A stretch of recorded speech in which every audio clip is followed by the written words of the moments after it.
میں ایک سادی سی بات کرتا ہوں، اتنے لوگ جتنے لوگ یہاں بیٹھے ہیں اگر کسی دنیا دار کے ڈیرے پہ چلے جائیں اور اس سے کوئی چیز طلب کریں اور وہ دینے کی استطاعت رکھتا ہو تو وہ کیا خالی لٹائے گا؟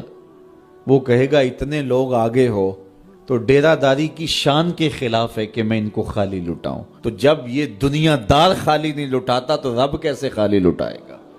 جب بندے اس کی دہلیز پہ چل کے آ جائیں تو وہ بندوں کی ضرورتوں کا کفیل ہے اور ان کے ہر درد کو جانتا ہے اور ان کی ضرورتوں کو پورا کرتا ہے۔ علماء نے کہا دعا ہر صورت قبول ہوتی ہے، یا تو یہ ہے کہ فوراً قبول ہو جاتی ہے، جو مانگا فوراً مل گیا، اور کبھی ایسا ہوتا ہے کہ فوراً نہیں ملتا، حکمت ہوتی ہے اور فوری دینا مناسب نہیں ہوتا تو اس کو فوری نہیں دیا جاتا، لیکن دعا بعد میں کچھ عرصے کے بعد اس کی ڈیمانڈ پوری کر دی جاتی ہے۔ اور کبھی ایسا ہوتا ہے نہ فوری دیا جاتا ہے نہ بدیر دیا جاتا ہے، اس دعا کو ذخیرہ کر لیا جاتا ہے اور حشر کے دن اس کا بدلہ دیا جائے گا۔ اور روایت میں آتا ہے حشر کے دن جب ان دعاؤں کا بدلہ دیا جائے گا جن کا بدلہ دنیا میں نہیں ملا تھا تو لوگ آرزو کریں کہ کاش کہ دنیا میں کوئی دعا قبول ہی نہ ہوئی ہوتی، سارے صلے آخرت میں ملتے۔ اللہ اکبر۔ کبھی ایسا ہوتا ہے جو مانگا جاتا ہے وہ نہیں دیا جاتا، اس کے بدلے میں کچھ اور چیز دے دی جاتی ہے جو اس کی ضرورت ہوتی ہے اور جو اس کے لیے مناسب ہوتی ہے۔ وہ کچھ اور مانگ رہا ہوتا ہے لیکن اللہ اپنی حکمت کے تحت اسے کچھ اور عطا کر دیتا ہے۔ بہر صورت دعا قبول ہوتی ہے اور بندوں کے اٹھے ہوئے ہاتھ اللہ پسند کرتا ہے۔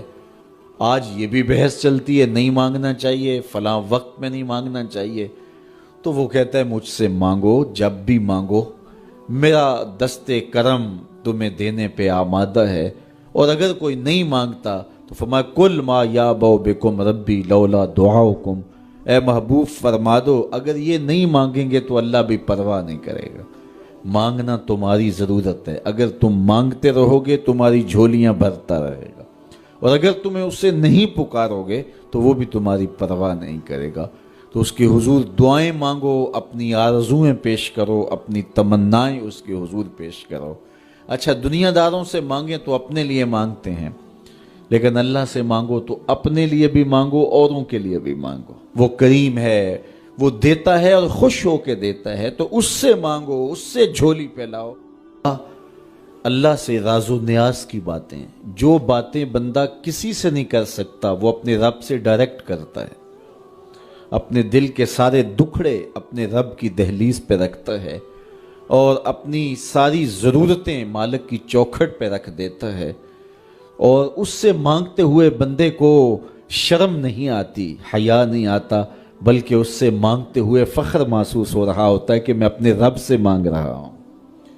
کسی اور سے مانگیں تو جھجک لگتی ہے، لیکن مالک سے مانگیں تو اپنائیت کا احساس ہوتا ہے کہ میں اس سے مانگ رہا ہوں، اس لیے کہ وہ ہمارا رب لگتا ہے، ہمارا اس سے ربط کتنا گہرا ہے۔ مسجد نبوی کا ایک کونا تھا اور ایک بندہ وہاں بیٹھ کے دعا مانگ رہا تھا۔ اس کے دعا کے لفظوں پہ غور کیجئے، اے اللہ میں تجھ سے اس لیے مانگتا ہوں کہ تو میرا اللہ ہے، تیرے علاوہ میرا ہے بھی تو کوئی نہیں۔